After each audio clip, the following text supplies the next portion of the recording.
Bismillahirrahmanirrahim. Assalamualaikum warahmatullahi wabarakatuh. Innal hamdalillah nahmaduhu wa nasta'inuhu wa nastaghfiruh wa na'udzu billahi min syururi anfusina wa sayyiati a'malina may yahdihillahu fala mudhillalah wa may yudlil fala hadiyalah. Asyhadu an la ilaha illallah wahdahu la syarikalah wa asyhadu anna Muhammadan abduhu wa rasuluh sallallahu alaihi wa ala alihi wa ashabihi wa sallama tasliman katsira amma ba'd. Ayyuhal ahibbah rahimani Allah wa iyyakum, kaum muslimin dimanapun berada, semoga Allah melimpahkan kepada kita sekalian taufiknya untuk menetapi sunnah Rasulullah sallallahu alaihi wasallam. Merupakan nikmat besar ketika seorang hamba diberi rasa cinta kepada Rasul sehingga kemudian dia mencintai sunnahnya. Tidak berhenti pada cinta Rasul saja, tapi harus mencintai sunnahnya. Karena orang kalau mencintai Rasul tanpa mencintai sunnah itu dusta. Sebenarnya dia tidak mencintai Rasul sallallahu alaihi wasallam. Kalau ada orang mengaku mencintai Rasul kemudian ternyata hidupnya melanggar sunnah Rasul, itu pengkhianatan namanya. Maka jangan sampai kita tidak mencintai sunnahnya. Bukti cinta yang terkuat adalah ketaatan kepada yang dicintai. Sebagaimana Allah katakan, Qul in kuntum tuhibbunallah fattabi'uni. Katakan, jika kalian mencintai Allah, maka ikuti aku. Ikutilah Rasulullah sallallahu alaihi wasallam. Tanda cinta kepada Allah saja caranya mengikuti Rasul. Buktikan dengan mengikuti Rasul.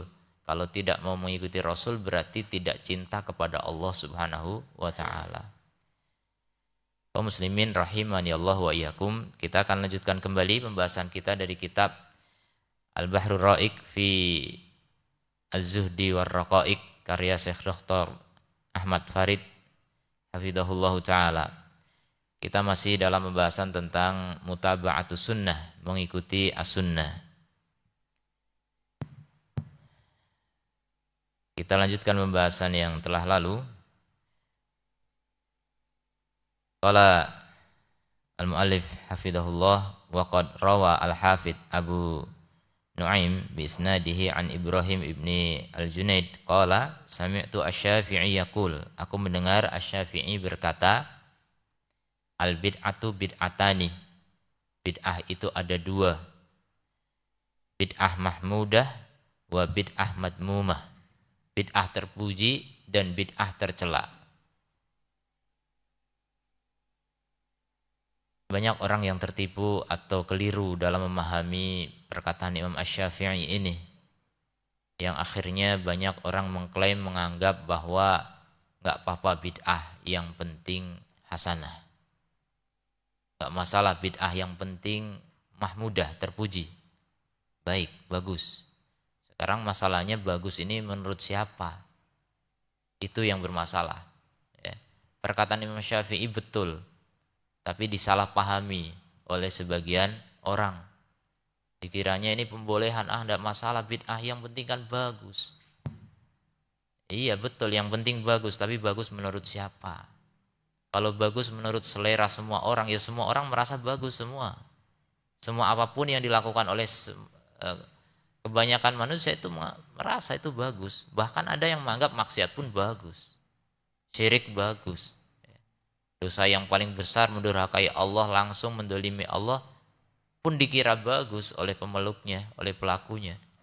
Jadi jangan kemudian menganggap ini pembolehan terhadap segala bentuk bid'ah. Tidak. Perhatikan, Imam Syafi'i masih melanjutkan. Perhatikan syaratnya, jangan motong perkataan Imam Asy-Syafi'i rahimahullah. Ini termasuk bentuk kendoliman kepada Imam Asy-Syafi'i ketika menukil perkataan beliau tidak lengkap. Ya. Bahaya. Katanya mau mengikuti Imam Asy-Syafi'i, tapi kenyataannya justru mengkhianati beliau.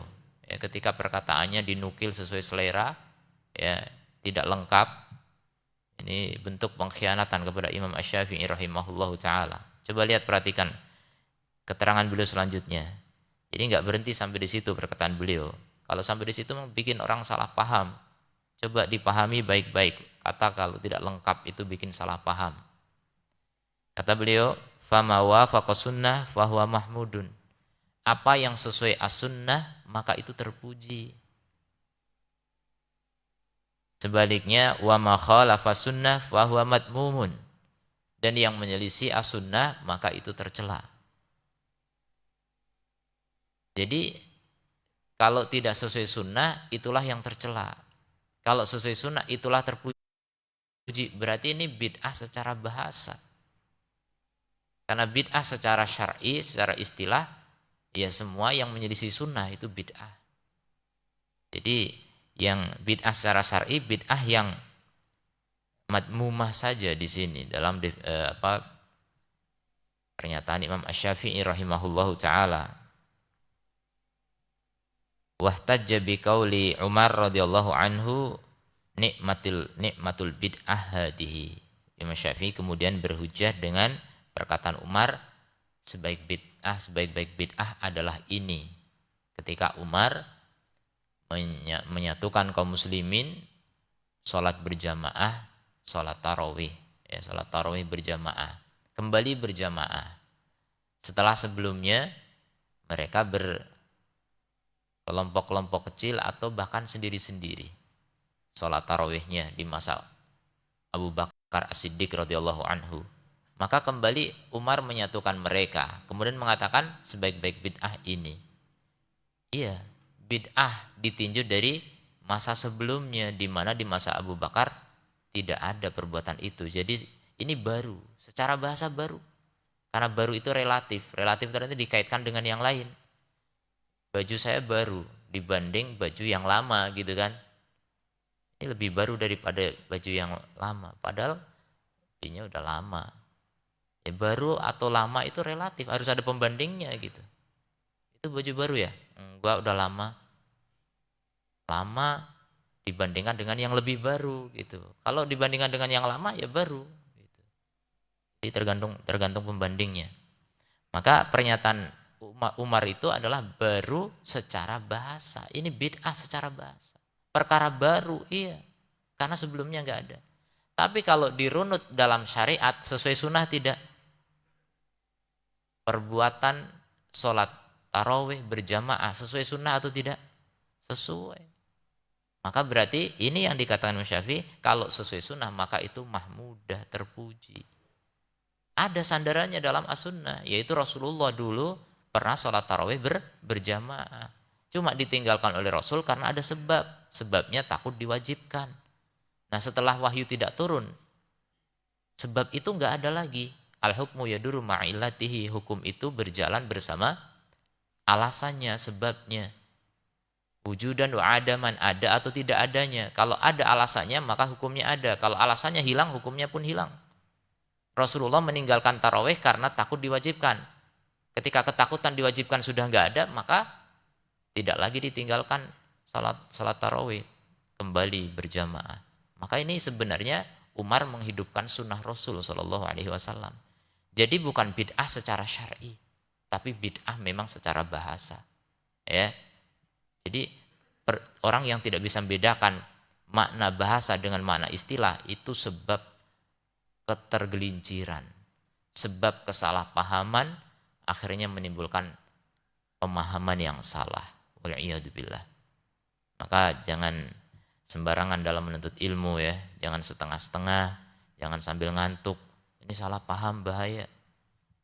Ya, ngantuk, salah paham, kemudian ternyata di kemudian hari jadi ulama, jadi ustadz, jadi kiai, ngajar berdasarkan pemahamannya yang keliru dulu karena ngajinya ngantuk. Bahaya. Bikin aliran sesat.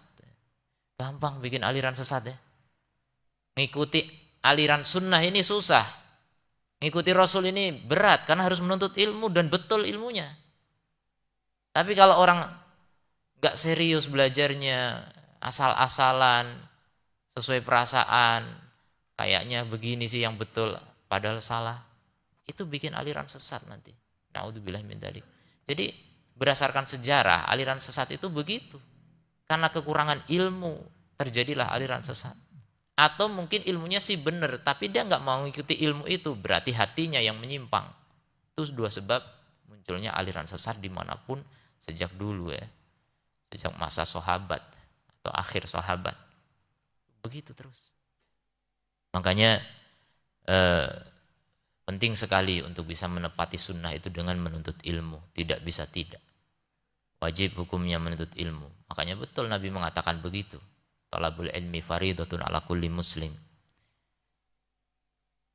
Jadi ini sering didengung-dengungkan masalahnya oleh orang hari ini ya, karena salah paham sebenarnya.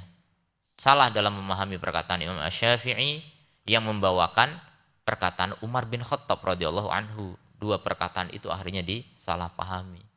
Dijadikan sebagai dalil pembenaran atas bid'ah yang dolalah, bid'ah yang madmumah, dikatakan ini kan hasanah, ini kan bagus.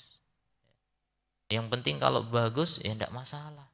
Yang penting jangan maksiat sajalah. Ada sebagian dai seperti itu. Dah terserah. Penting kamu beribadah lillahi ta'ala. Yang penting nggak maksiat sajalah. Jadi nggak usah dipedulikan orang yang mengatakan itu bid'ah dan sebagainya. Nah, ini bahaya ini kalau disalah tangkap oleh orang yang jahil, orang awam. Memang ini dalil kuat ini, perkataan dari tokoh, dari figur tertentu. Wah, boleh kok. Yang penting kita nggak maksiat gitu. Jadi dikiranya bid'ah itu akhirnya semuanya hasanah, kan bid'ah bukan maksiat dalam pandangan masyarakat. Ya, inilah bahayanya ketika orang hanya mengikuti opini-opini yang tidak dibangun di atas dalil ya. Itulah pentingnya kita beragama harus mengikuti dalil, mengikuti sumber yang jelas dari Al-Qur'an, As-Sunnah dan juga pengamalan para sahabat radhiyallahu anhum. Apa yang menyelisih pemahaman mereka khawatir akan menjerumuskan ke neraka. Memang tidak disebut maksiat tapi disebut bid'ah, dan bid'ah itu bagian dari kemungkaran, bahkan bisa lebih parah daripada maksiat. Nah, ini yang harus difahamkan kepada kebanyakan kaum muslimin. Kaum muslimin ini banyak meremehkan perkara bid'ah ini, bahkan cenderung memusuhi orang yang melarang bid'ah. Dai-dai atau ustadz-ustadz atau ulama-ulama yang melarang bid'ah ini malah dimusuhi, aneh. Padahal mereka melarang itu dalam rangka menyayangi umat. Mereka nggak ambil kepentingan apa-apa kok. Resikonya akan dibenci umat, tahu mereka. Tapi tetap disampaikan karena kebenaran. Kebenaran kalau nggak disampaikan, ya selamanya manusia dalam kesesatan. Wa'iyyadubillah. Kalau bukan para ulama yang menyampaikan, siapa lagi? Kasih sayang mereka menyampaikan itu semua. Ulama itu berani menyampaikan kebenaran itu demi tersampaikannya ilmu, demi menyelamatkan umat manusia yang mau selamat. Yang nggak mau ya sudah. Walaupun resikonya akhirnya dimusuhi, dibenci, dijauhi, di macam-macam segala tindakan yang tidak baik dari orang-orang yang terlanjur mencintai bid'ah. Dan kecenderungan yang terjadi, orang kalau sudah mencintai bid'ah akan membenci as-sunnah. Dan itu nyata. Yang jelas-jelas ajaran Nabi malah ditinggalkan. Yang gak jelas dari Nabi malah digemari. Itulah uniknya manusia. Dan itu semuanya bujuk rayu dari setan. Wa'iyyadubillah. Coba perhatikan bagaimana perkataan ulama berikutnya ketika menjelaskan perkataan Imam Asy-Syafi'i rahimahullahu ta'ala. Qala Ibnu Rajab rahimahullah, Rajab Al-Hambali. Ini madhabnya lain. Tapi memahami perkataan Imam Asy-Syafi'i rahimahullahu ta'ala.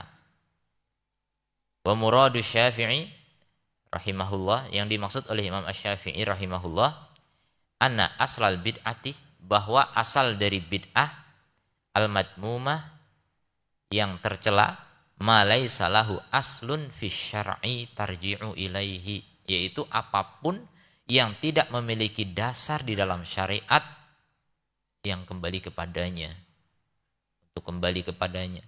Jadi tidak ada dasarnya sama sekali dari syariat. Nah, ini juga lagi-lagi dipahami. Ini kan ada dari Islam. Bukankah doa itu disyariatkan? Bukankah dzikir itu disyariatkan? Bukankah sholawat disyariatkan? Bukankah mencintai Nabi disyariatkan? Nah, ini dalil-dalil umum. Jangan dipakai untuk amalan yang khusus. Maksudnya ada dasarnya dari syariat terhadap apa yang khusus kamu lakukan ini. Jangan pakai dalil umum. Kalau dalil umum iya ada. Dikir memang disyariatkan, cuma masalahnya kalau dikirnya menyimpang dari tuntunan Rasul itu tidak disyariatkan. Memang ada ya banyak. Dikir yang tidak sesuai dengan ajaran Rasul banyak. Sedangkan sholat pun bisa.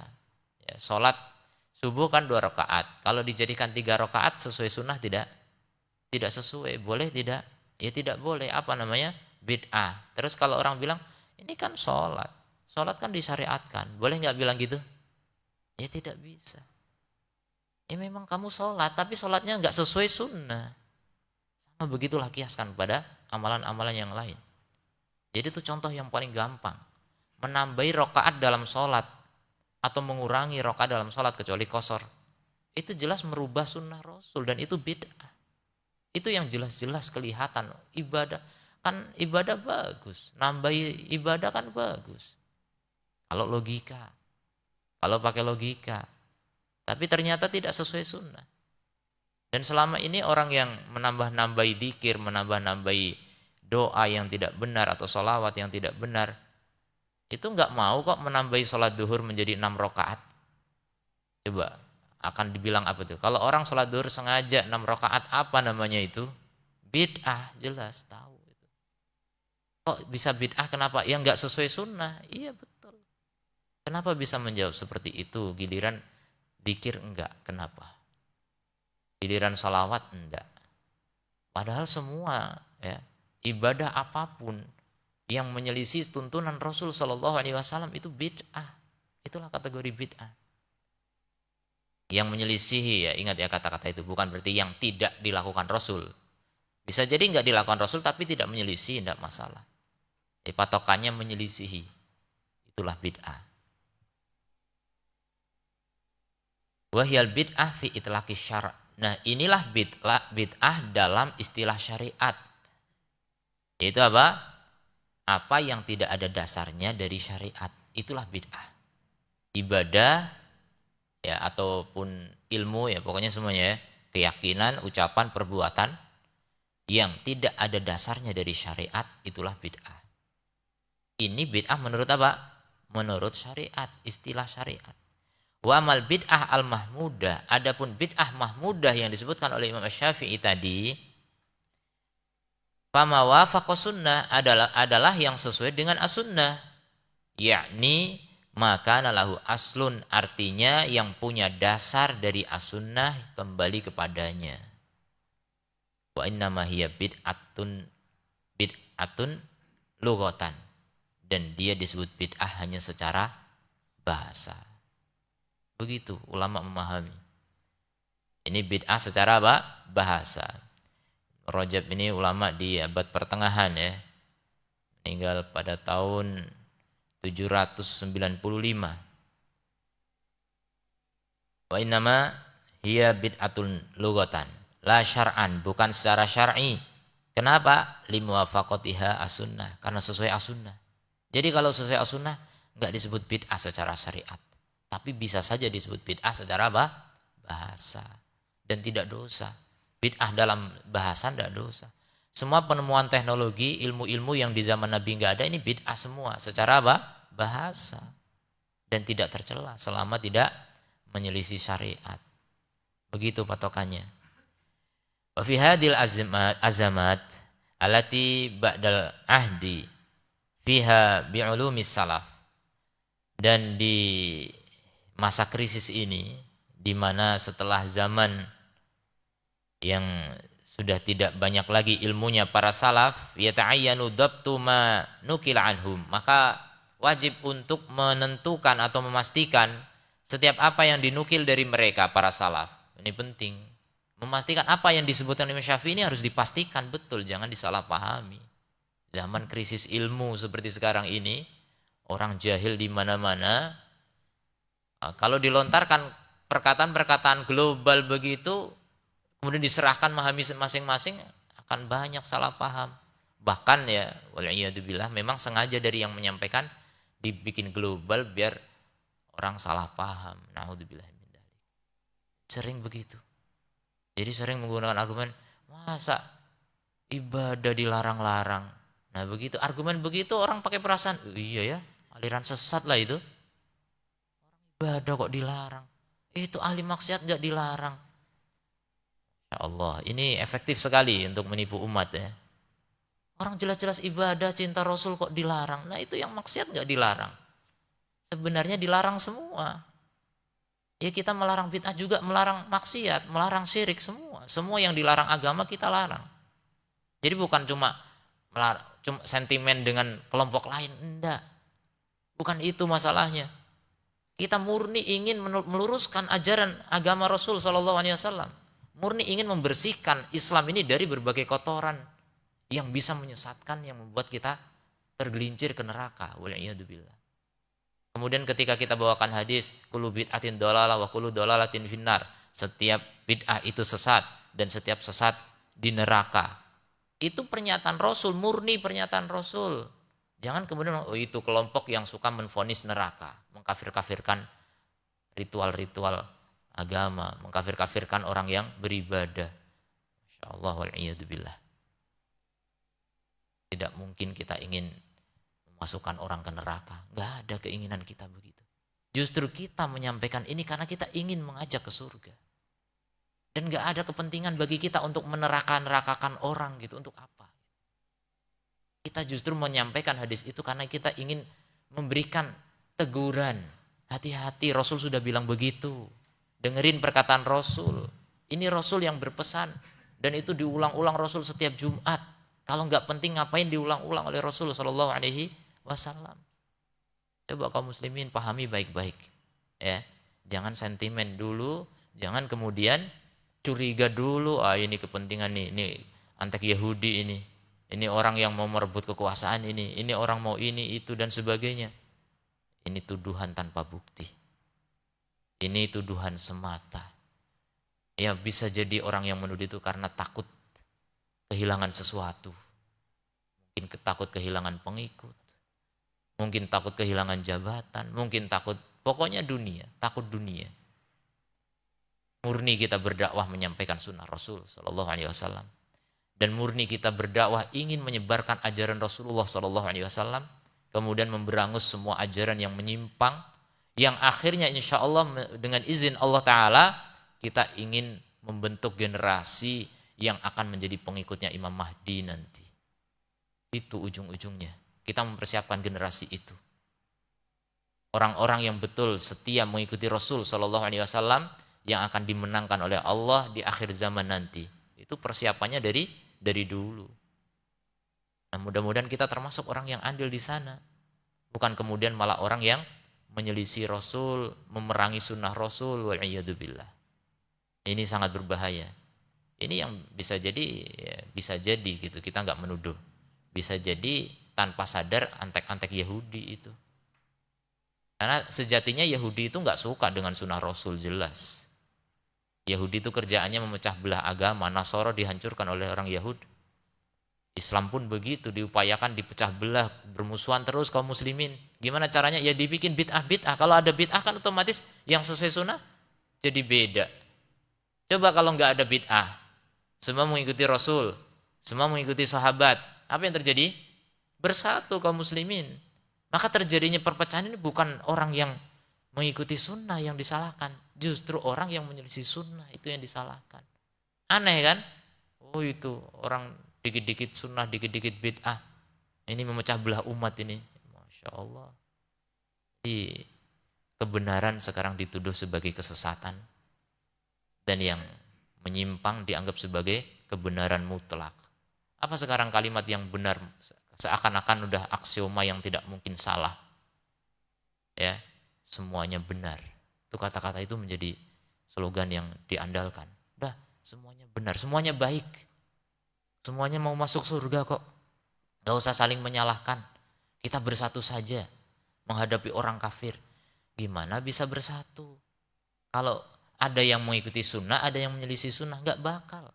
Ya, kecuali kalau udah perang betulan gitu, ya kaum muslimin wajib bersatu menghadapi orang kafir. Itu kalau perang fisik. Pasti kita akan bersatu dengan segala elemen kaum muslimin dengan berbagai warna benderanya tetap bersatu kita. Seperti yang terjadi di Yaman hari ini, Houthi orang Syiah kembali mau menggempur satu provinsi yang belum dikuasai, maka dari berbagai elemen kaum muslimin bersatu di sana. Saudi juga membantu, dan padahal orang Yaman itu benci pada Saudi karena ya pengaruh-pengaruh politik masa lalu dan sebagainya. Tetap bersatu, ahlu sunnah bersatu melawan Syiah. Ya begitu. Ini Syiah jelas bukan Islam masalahnya gitu. Jadi kalau udah berlawanan dengan non muslim, ahlu sunnah bersatu semuanya, walaupun ahlu sunnah secara umum ya.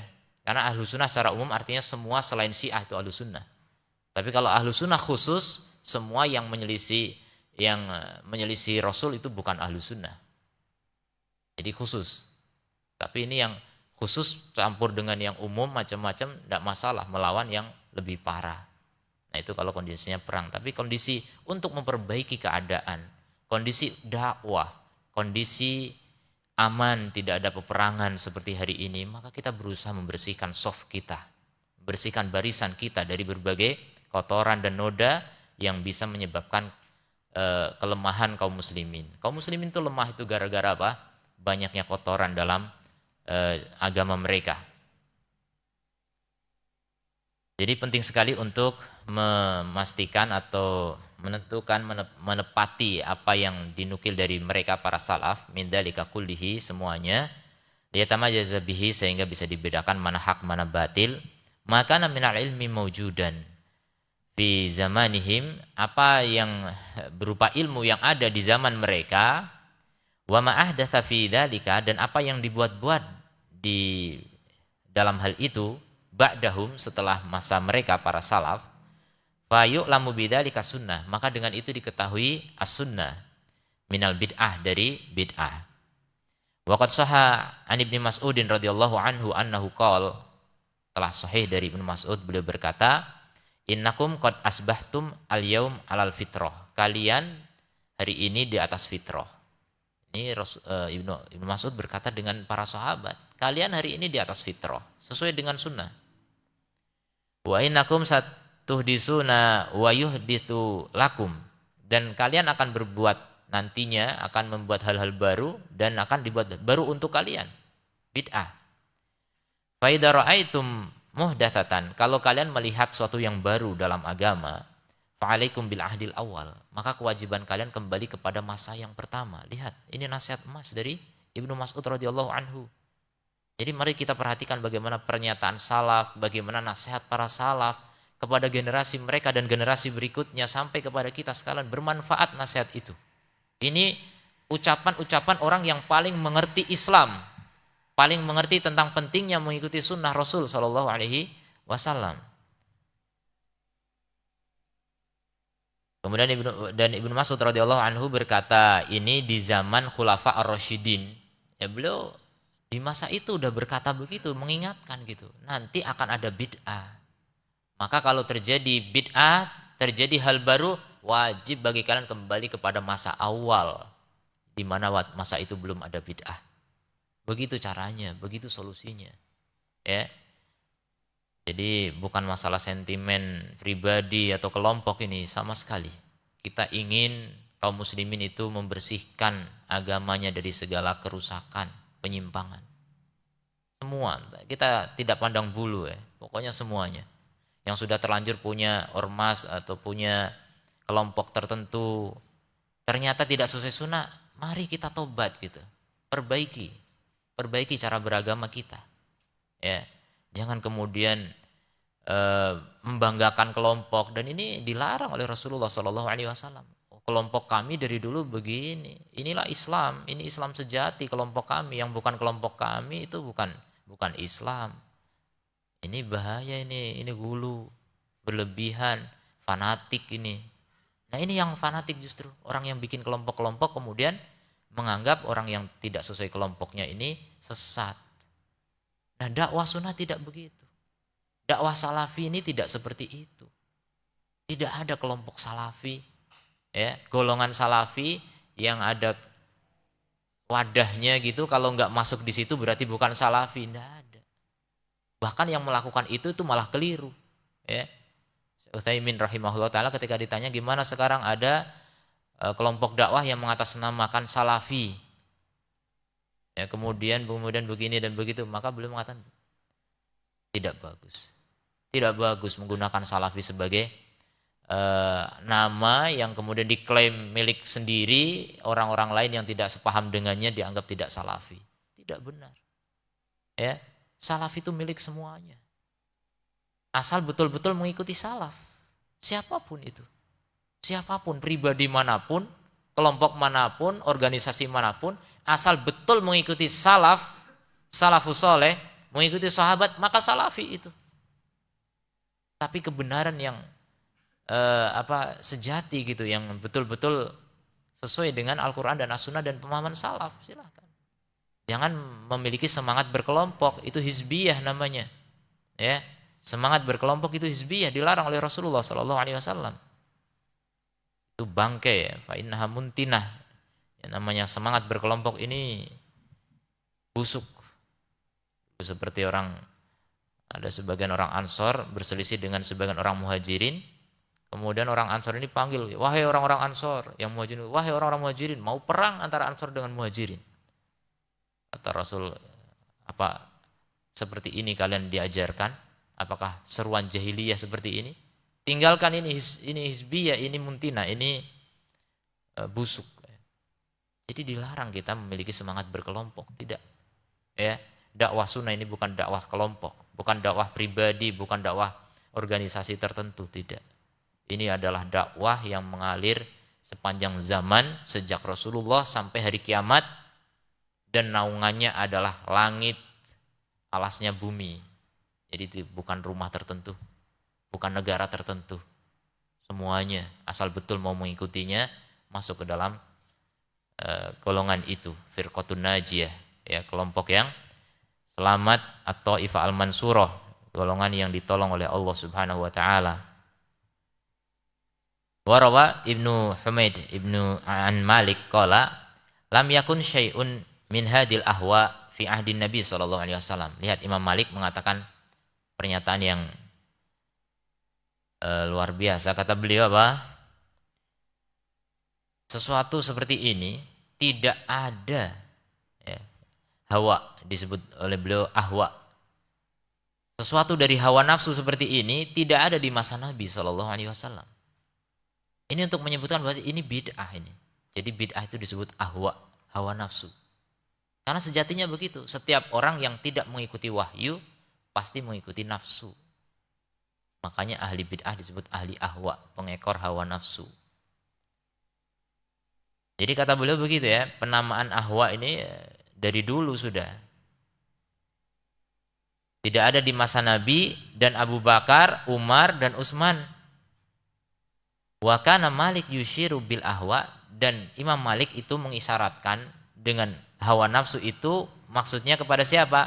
Ma hadatsa minat tafarruq, kepada apa yang terjadi dari perpecahan fi usulid diyanat, pada pokok-pokok agama, pada masalah prinsip agama, masalah akidah. Min umuril khawarij, berupa perkaranya khawarij, kemudian rawafid, kemudian murji'ah dan yang semisal mereka. Nah, inilah bid'ah yang disebut dengan ahwa. Gak ada di zaman Nabi, tidak ada di zaman Abu Bakar, di zaman Umar, di zaman Utsman, tidak ada itu. Nah, begitu dulu para salaf mengingatkan. Mimman takallama fi takfiril muslimin, yaitu tentang mengkafirkan orang-orang muslim. Gak ada di zaman itu, zaman emas dulu gak ada. Itu muncul belakangan setelah adanya khawarij. Makanya kalau begitu kita harus waspada, jangan mengikuti khawarij. Kita harus tahu ya seperti apa khawarij agar kita tidak terjerumus. Wastibahati dimaihim, kemudian menghalalkan darah kaum muslimin dan harta mereka, atau menganggap mereka kekal di neraka padahal kaum muslimin. Ini khawarij yang begitu. Ya. Dakwah salaf tidak seperti itu. Dakwah salaf tidak gampang mengkafirkan orang, tidak gampang menganggap orang itu kekal di neraka, sama sekali. Itu dakwahnya khawarij yang seperti itu. Jadi harus dibedakan mana dakwah khawarij, mana dakwah salafi, harus dibedakan. Ini sulit, agak sulit membedakan. Apalagi kalau orang yang memang tidak pernah ngaji, hanya ahli politik, ahli budaya, ahli yang lain-lain, tapi nggak ngerti ngaji, nggak ngerti agama sebenarnya, tapi berani bicara agama.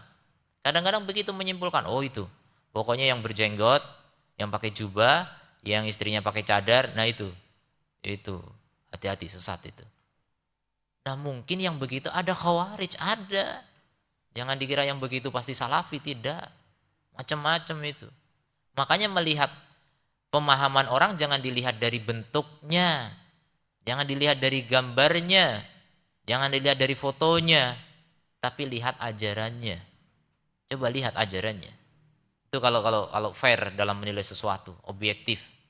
Jangan lihat gambarnya, jangan lihat sosok dan penampilannya, karena sosok dan penampilan gampang ditiru, bisa sama, ya. Tapi kalau betul kita menilai, lihat akidahnya, lihat ajarannya, apa yang dipahami, apa yang dipelajari, dan bagaimana praktek pengamalannya juga penting itu. Kadang-kadang khawarij pun buku-bukunya sama, ya. Buku-bukunya itu kembali kepada buku-buku yang menjadi rujukan Ahlus Sunnah wal Jamaah juga. Nah ini bahayanya. Oh yang pelajari kitab Fathul Majid ini pasti teroris ini. Memang ada sebagian teroris belajar kitab itu gitu, tapi tidak semua yang belajar kitab itu terus teroris semua, tidak. Khawarij itu ada yang belajar itu, mengajarkan kitab itu. Nah ini bahayanya ya, karena ada kemiripan dianggap sama semuanya.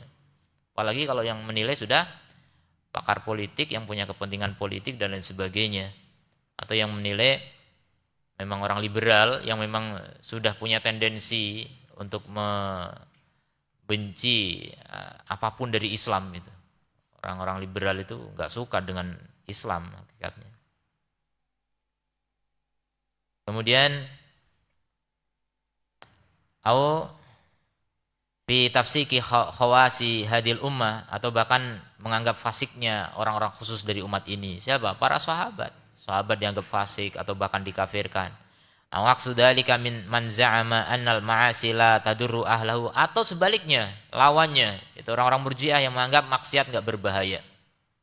Enggak apa-apa maksiat, yang penting masih punya iman.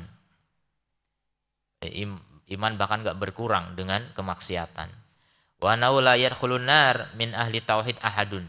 Kata Murji'ah enggak bakal masuk neraka kalau orang itu punya tauhid. Ini kan dua aliran yang berseberangan. Ya, satu gampang mengkafirkan, satu gampang mengislamkan. Ini dua-duanya menyimpang dari sunnah Nabi SAW. Kadang-kadang orang tanpa sadar membenci khawarij, dia tanpa sadar masuk ke aliran Murji'ah. Atau sebaliknya. Dan ahlu sunnah bukan ini, bukan itu. Sunnah bukan seperti itu. Sunnah pertengahan. Tidak gampang mengkafirkan dan tidak gampang juga menganggap orang itu pokoknya bebas maksiat. Tidak. Ahlu sunnah pertengahan. Waqad amara Allahu azza wa jalla bi tibai sunnati Nabi sallallahu alaihi wasallam. Allah memerintahkan kita untuk mengikuti sunnah Rasulullah sallallahu alaihi wasallam. Allah taala berfirman, "Wa ma atakumur rasulu fakhuduhu." Apapun yang didatangkan oleh Rasul kepada kalian maka ambillah. Wa ma nahakum anhu fantahu, dan apapun yang dilarang oleh Rasul maka berhentilah, tinggalkan. Rasul sudah melarang bid'ah, tinggalkan bid'ah. Apapun bentuknya tinggalkan. Bid'ah secara syar'i, kalau bid'ah secara bahasa bebas. Kemudian wa makana lil mu'minin wala mu'minatin idza qadallahu wa rasuluhu amron, tidak boleh bagi mukmin laki maupun perempuan kalau Allah dan Rasulnya sudah menetapkan suatu keputusan, an yakuna lahumul khiyaratu min amrihim, kemudian dia punya pilihan lain dari urusan itu. Enggak boleh. Kalau beriman, kalau mau milih yang lain berarti enggak beriman. Wa man ya'sillaha wa rasulahu faqad dhalla dhalalan mubina. Maka siapa yang menyelisih Allah dan Rasulnya, sungguh dia telah tersesat dengan kesesatan yang nyata. Kemudian ayat yang lain Allah mengatakan, Qul in kuntum tuhibbunallaha fattabi'uni, katakan wahai Muhammad, jika kalian betul mencintai Allah maka ikutilah aku. Yuhibbukumullah, maka Allah akan mencintai kalian. Wa yaghfir lakum dzunubakum, bahkan Allah menghapuskan dosa kalian. Al-Hasan Al-Basri mengatakan, dulu ada orang-orang yang mengaku mencintai Allah Ta'ala, maka Allah uji mereka dengan ayat ini. Qul in kuntum tuhibbunallaha fattabi'uni. Ngaku cinta tapi enggak ngikuti Rasul. Gagal itu cintanya, ya. Tidak diakui oleh Allah Subhanahu wa Ta'ala. Az-Zuhri berkata, berpegang teguh dengan sunnah adalah keselamatan. karena as-sunnah sebagaimana dikatakan oleh Imam Malik bin Anas rahimahullah, mithlu safinati Nuh, seperti kapalnya Nuh. Siapa yang menaikinya dia selamat, dan siapa yang tertinggal darinya dia binasa. Sufyan Ats-Tsauri mengatakan tidak diterima ucapan sampai diamalkan, dan tidak akan lurus amalan, ucapan dan amalan kecuali dengan niat, dan tidak akan lurus ucapan, amalan dan niat kecuali sesuai dengan sunnah. Ini penting yang mengikuti as-sunnah. Ibnu Syaudzab berkata, inna min ni'matillahi 'ala syab, di antara nikmat Allah terhadap seorang pemuda apabila dia beribadah kemudian bersahabat dengan pemilik sunnah, bersahabat dengan ahlu sunnah, yahmiluhu 'alaiha, yang bisa membimbing kepada as-sunnah itu. Ini nikmat besar. Kita bersahabat dengan ahli sunnah itu nikmat besar. Kita bersahabat dengan ustadz, ulama yang mengikuti sunnah, ini nikmat besar. Karena ibadah kita menjadi lurus. Kemudian dari Al-Mu'tamir ibni Sulaiman, beliau berkata, dakhaltu ala abi wa ana munkasirun. Aku masuk ke bapakku, datang kepada bapakku sementara aku dalam keadaan sedih. Faqala li, beliau berkata, malaka, kenapa kamu? Faqultu, maka aku menjawab, mata sadiqun li, meninggal sahabatku, kawanku. Faqala, bapak mengatakan, mata ala sunnah, apakah mati di atas as-sunnah? Qultu na'am, iya. Qala la tahzan alaih, enggak usah sedih, mati di atas sunnah kok. Kalau mati di atas bid'ah baru kamu sedih, kasihan gitu. Mati di atas bid'ah. Kalau di atas sunnah tenang saja. Kemudian dari Sufyan Ats-Tsauri rahimahullah, beliau berkata, istausu bi ahli sunnati khairan fa innahum ghuraba. Saling berwasiatlah kebaikan dengan sesama ahli sunnah karena mereka orang-orang yang terasing. Lihat, dari dulu ahli sunnah terasing, sedikit kelompok sesat banyak. Ya, ini di masa itu, masa tabi'in coba. Masya Allah. Udah dibilang terasing, bagaimana di masa kita sekarang? Jelas makin terasing karena Nabi mengatakan tidak datang satu zaman kecuali setelahnya lebih buruk daripada sebelumnya. Kemudian dalil-dalil seputar celaan terhadap bid'ah dan ahli bid'ah. Allah Ta'ala berfirman, وَلَا تَكُونُوا كَالَّذِينَ تَفَرَّقُوا وَاخْتَلَفُوا مِنْ بَعْدِ مَا جَاءَهُمُ الْبَيِّنَاتِ. Jangan kalian seperti orang-orang yang berpecah belah dan berselisih setelah datang kepada mereka keterangan yang jelas. Setelah ada dalil kok malah berselisih. Jangan seperti mereka. Ulaika lahum adzabun azim. Bagi mereka adab yang besar. Siapa sih yang sudah datang keterangan kemudian berselisih? Itulah orang-orang yang mengekor bid'ah, mengikuti bid'ah. Udah jelas keterangan ini sunnah, ini Quran, ini sunnah, ini pemahaman salaf, malah diselisih. Pasti akan menjadi perselisihan. Ibnu Abbas radhiyallahu anhuma berkata, tabyaddu wujuh ahli sunnah. Ini ketika beliau menjelaskan ayat yauma tabyaddu wujuhun wa taswaddu wujuh, hari di mana memutih wajah dan menghitam wajah. Kata beliau, memutih wajahnya ahli sunnah dan ahli iktilaf, ahli persatuan, bersatu di atas sunnah. Wa taswaddu wujuh ahli bid'ah wal ikhtilaf, dan menghitamlah wajah-wajah ahli bid'ah dan ahli berselisih. Itu di hari kiamat nanti. Wajah-wajah ahli sunnah, kata Ibnu Abbas, akan putih, sementara yang hitam adalah wajahnya ahli bid'ah.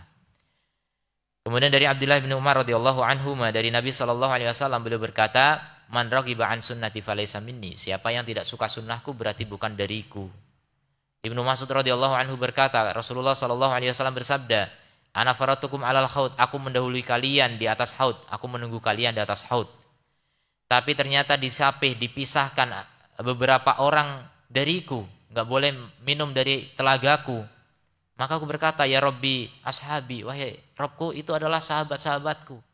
Fayuqal, maka dikatakan, innaka latadri ma ahdatsu ba'daka, kamu tidak tahu apa yang mereka buat-buat sepeninggalmu, bid'ah.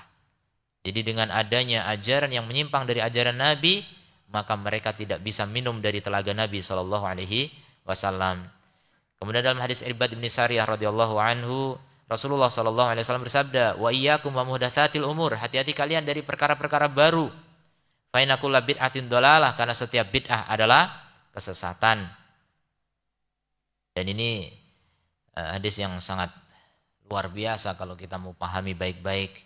Imam An-Nawawi sampai memasukkan ke dalam hadis Arba'in An-Nawawiyah, di mana 42 hadis yang dikumpulkan oleh Imam Nawawi ini disebut sebagai hadis inti dari agama kita. Jadi orang kalau mau paham agama kita bisa mendalami hadis Al-Arba'in. Di antaranya ada hadis ini. Kemudian dari Abdullah bin Mas'ud radhiyallahu anhu qala, "Ittabi'u wa la tabtadi'u faqad kufitum." Ibnu Mas'ud mengatakan begitu. Ikutilah, jangan membuat bid'ah, karena sungguh kalian sudah dicukupi. Dicukupi oleh as-sunnah, ini cukup. Ajaran Nabi saja belum kita ketahui semua kok. Belum diamalkan semua. Setengahnya aja belum. Kok malah nambah-nambah yang lain gitu. Jadi maunya gimana? Ikuti Rasul, bukan membuat penyimpangan terhadap Rasul sallallahu alaihi wasallam. Ayyub As-Sakhtiyani berkata, "Mazdada sahibu bid'atin ijtihadan." Tidaklah pelaku bid'ah itu menambahi kesungguhan, illa izdada minallahi bu'dan, kecuali menambah dari Allah jauh, menambah jauh. Makin sungguh-sungguh dalam melakukan bid'ah, makin jauh dari Allah. Padahal perasaannya apa? Ibadah. Tapi justru makin jauh dari Allah Ta'ala. Makanya tidak heran ya, ada sebagian orang bisa kerjasama dengan setan, padahal dia melakukan zikir, padahal baca Quran, padahal wirid, zikir, dan macam-macam. Kok malah dibantu setan? Nah, karena bid'ah. Bid'ah itu menyimpang dari sunnah, bid'ah itu menyimpang dari Islam. Segala yang menyimpang dari Islam disukai setan, maka dibantu oleh setan. Jadi di antara prosesi untuk menjadi dukun, kemudian mungkin disebut sebagai ilmu putih, hakikatnya hitam juga ya, karena dibantu setan. Nabi tidak pernah mengajarkan dikir-dikir kemudian dibantu jin gitu, enggak. Tidak pernah. Para sahabat yang mulia juga enggak pernah mengajarkan begitu. Mereka kalau perang ya kena panah, kena pedang, luka. Tapi kenapa hari ini mengaku pengikut Nabi kena pedang enggak mempan gitu. Aku melewati orang Qadariyah, penganut paham Qadari yang mengingkari takdir. Ya, diingkari oleh para salaf dulu. Ibnu Umar mengingkari Qadariyah, sudah ada di masa Ibnu Umar radhiyallahu anhuma. Aku melewati seorang Qadari, fasalamtu alaihi, kemudian aku memberi salam kepadanya. Maka aku takut aku akan dihisab oleh Robku atas hal ini. Coba. Satu dosa, kesalahan. Dulu orang-orang dulu kesalahan bisa dihitung, ya. Bisa nangis, ya salah ini, salah ini. Jadi memberi salam kepada Qadari itu dianggap sebagai kesalahan, takut dihisab oleh Allah Subhanahu wa taala. Dari Fudail beliau berkata, "Idza ra'aita mubtadi'an," kalau kamu melihat seorang ahli bid'ah fi tariqin, di suatu jalan, fakhud fi tariqin akhar, maka ambil jalan yang lain. Jangan mau berpapasan dengan ahli bid'ah. Ingat, ini jangan disalahpahami ya. Sebagian orang menggunakan perkataan salaf begini salah kaprah. Jadi setiap ketemu orang yang nggak sepengajian langsung melengos, nggak mau salam, nggak mau kalam, nggak mau ketemu. Ini salah paham. Ini maksud Ibnu Mas'ud adalah, maksud Fudail ini adalah apa? Ahli bid'ah betul-betul ahlinya gitu. Adapun orang yang hanya mengekor mengikut itu orang nggak paham, orang nggak ngerti. Jangan kemudian disikapi sama seperti ahlinya, tidak. Itu satu sisi. Sisi kedua, ini bisa dilakukan ketika ahlu sunnah kuat. Di mana ahlu sunnah dominan.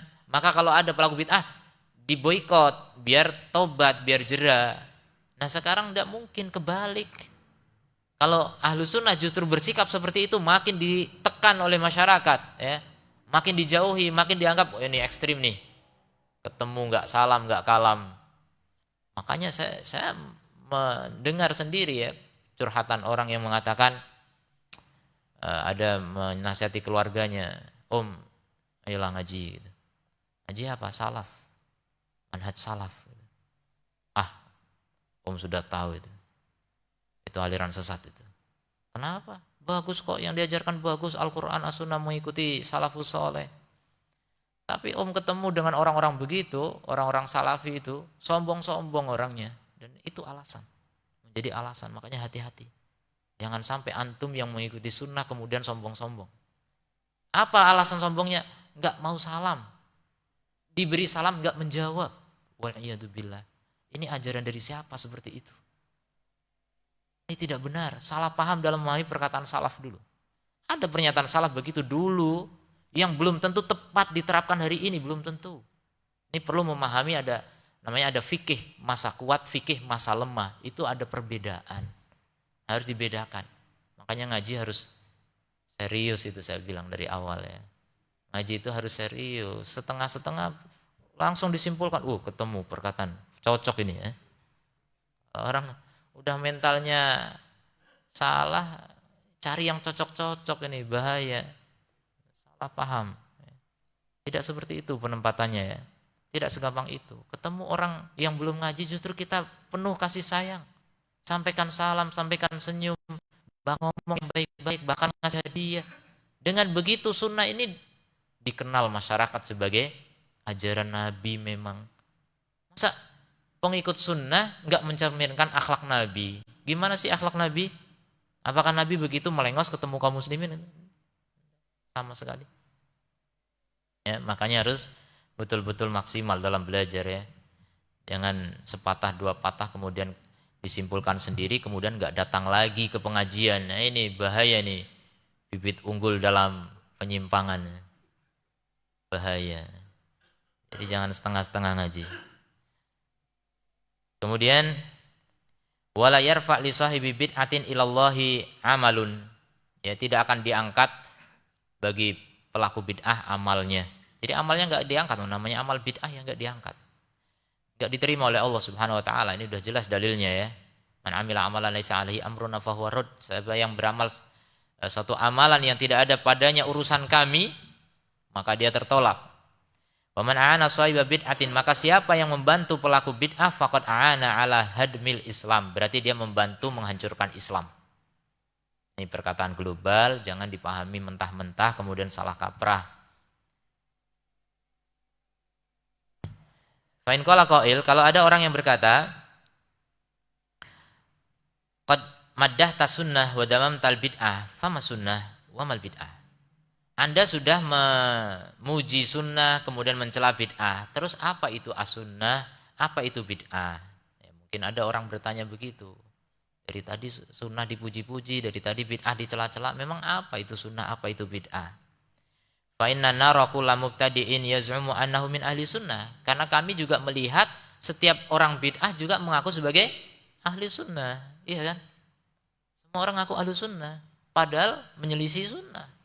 Tapi tetap ngaku ahlu sunnah gitu. Itu masalah. Maka jawabannya, anna sunnah fil lughah, sunnah dalam bahasa adalah thoriq, jalan, thoriqah, metode.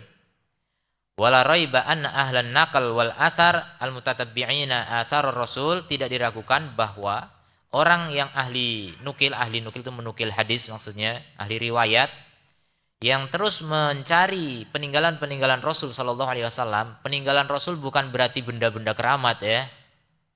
Peninggalan Rasul itu ilmu. Yang mewarisi warisan Rasul siapa? Ulama. Ulama mewarisi apa? Apakah rambutnya Rasul? Pedangnya Rasul? Sendalnya Rasul?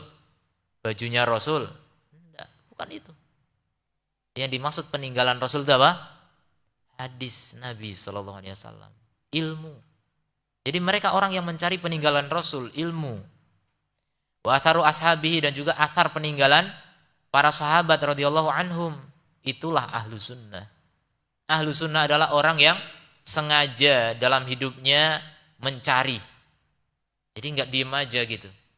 Betul-betul mencari, menuntut. Mencari sunnah Nabi, sunnah sahabat.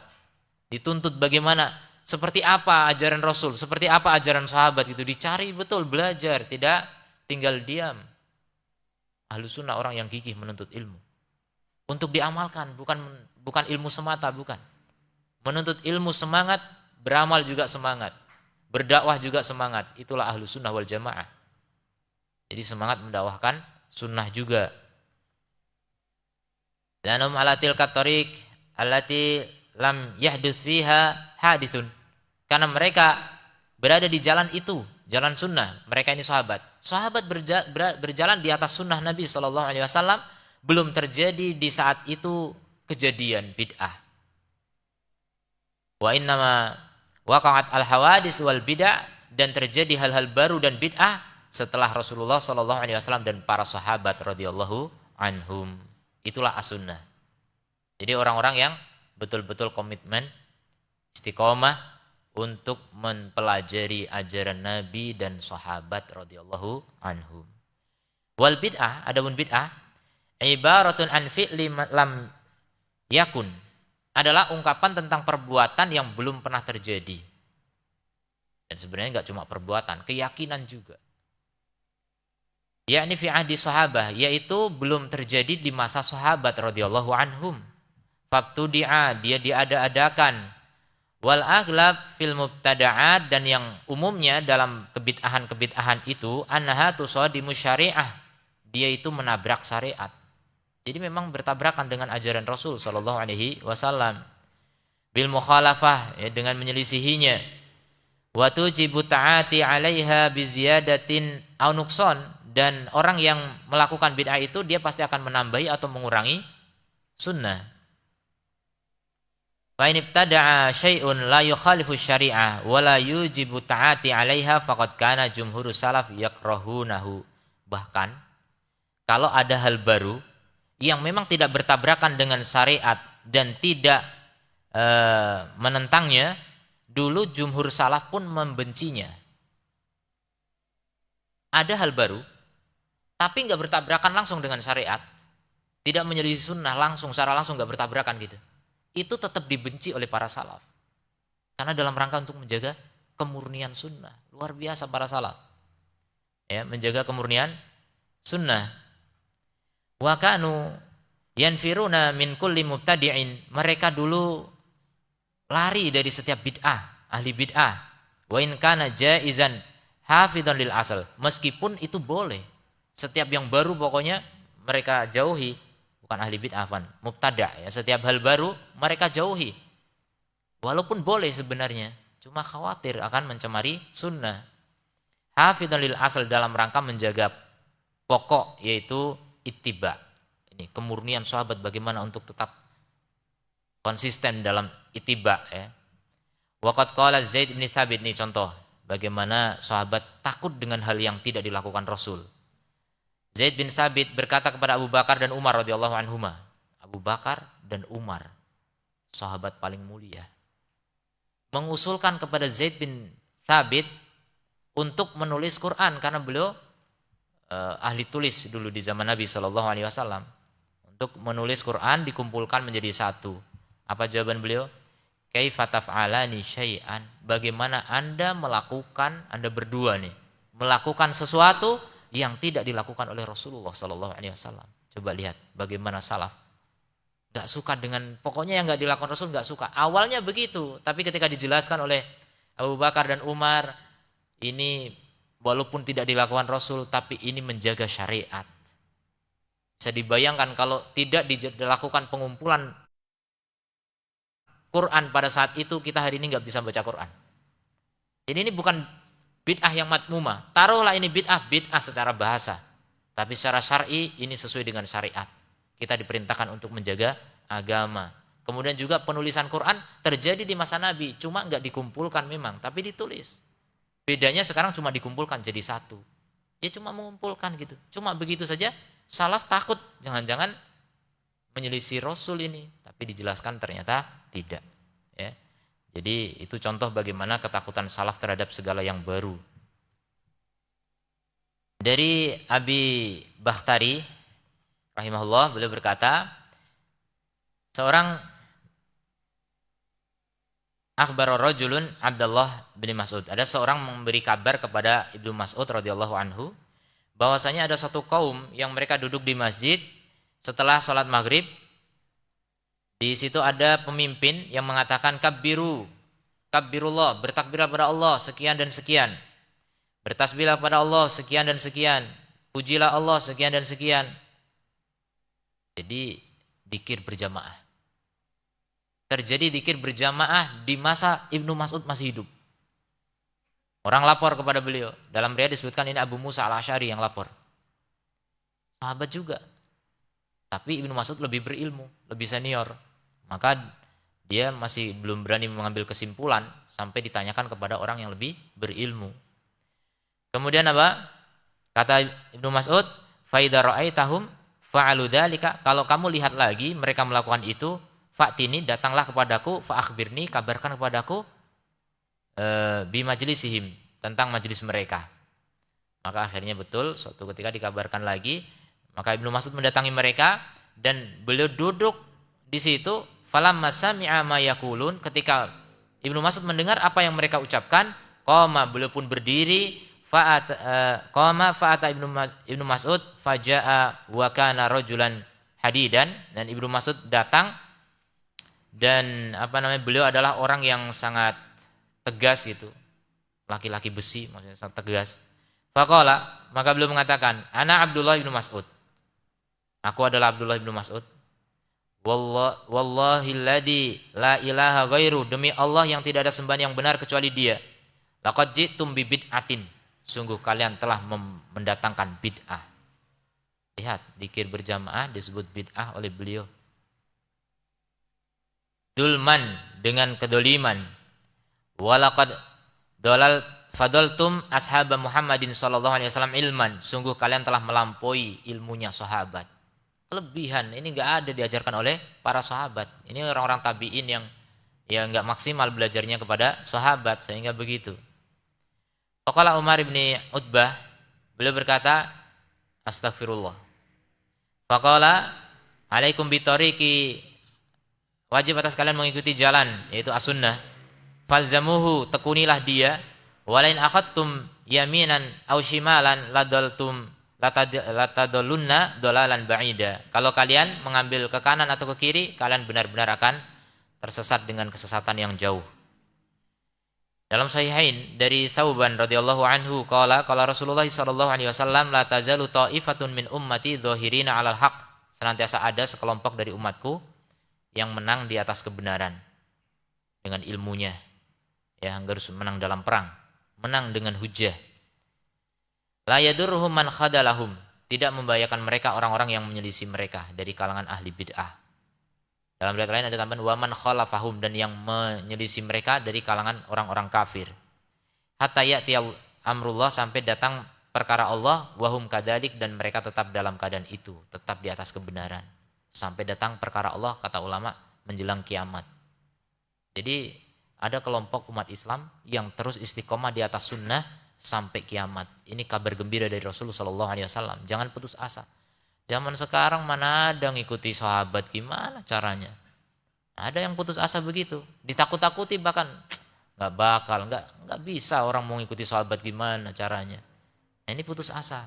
Ya. Belum belajar sudah putus asa.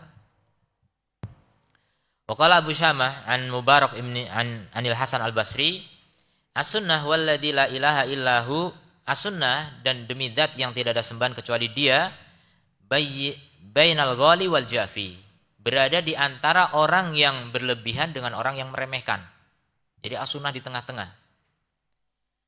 Fasbiru 'alaiha, maka bersabarlah kalian di atas as-sunnah rahimakumullah, semoga Allah merahmati kalian. Fa inna ahlus sunnati kanu aqallan nasi, karena ahlu sunnah adalah orang-orang yang minim, yang minoritas. Fi mamado, pada masa dulu saja minoritas. Ini yang berkata siapa? Al Hasan al Basri, tabiin. Di masa dulu sahabat pun minoritas, sahabat akhir ya, masa akhir. Kemudian wahum aqallun nas fi mabaqiya, dan mereka juga orang-orang minoritas di masa yang tersisa.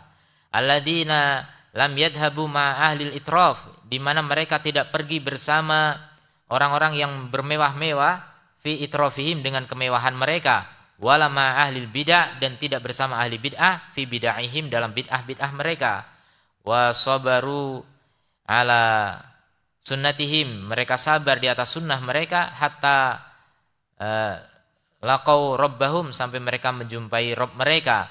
Fakadzalika insyaallahu fakunu, maka demikianlah jika Allah menghendaki jadilah kalian. Jadi seperti itulah kalian, istiqomah di atas as-sunnah. Faulai hum ahlu sunnah, maka mereka itulah ahlu sunnah wal jamaah wa ta'ifah al-mansurah ila antaku masa'ah, sampai tegaknya kiamat. Kita mohon kepada Allah Azza wa Jalla agar menjadikan kita di antara mereka dan mengumpulkan kita dalam golongan mereka dengan karunia dan kemurahan Allah Subhanahu wa ta'ala. Bismillah Ustadz, mohon penjelasan secara detail. Panjang kalau detail ini ya. Landasan atau dasar mengenai salafi, ayat dan hadisnya. Insya Allah ya. Kalau mau detail, kaji kitab. Ya, beberapa kitab menjelaskan tentang itu. Misalnya lima da ikhtartu manhaj salaf. Kenapa aku pilih manhaj salaf? Detail di situ insya Allah. Ya. Ini jawabannya detail nih ya. Jawabannya detail sudah. Rujuk kepada kitab yang detail. Nah, udah itu jawaban detail. Nah, antum kalau belajar ke situ detail insya Allah.